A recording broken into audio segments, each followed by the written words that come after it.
Моя прабабушка, Ющенко Мария Петровна, родилась 22 августа 1925 года в селе Шептуховка Курневского района Курской области. Бабушке было тогда 15 лет, когда началась Великая Отечественная война. С 1941 по 1943 год она работала в тылу, в соседнем хуторе Мурыновке, на торфоразработках. Впоследствии получила медаль за доблестный труд в годы Великой Отечественной войны. Бабушка рассказывала, что в то время жилось трудно, нечего было есть, нечего было надеть. Летом ходили босиком, помогали взрослым как могли. На рынок в поселок Корнево ходили пешком, чтобы поменять что-нибудь на одежду или обувь. В 1943 году немцы зверствовали в Курской области.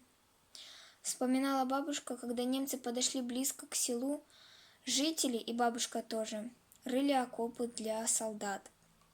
Потом бабушкину семью и другие семьи эвакуировали в село Сафоновку.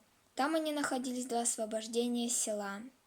Это счастливое время наступило 8 марта 1943 года.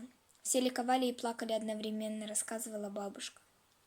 Мария Петровна вступила в колхоз имени Ленина в 1944 году.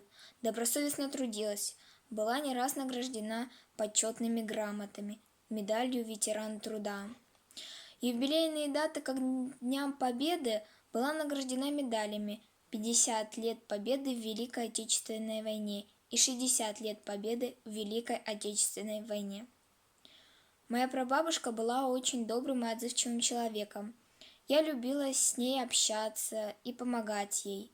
К сожалению, нет с нами уже 6 лет.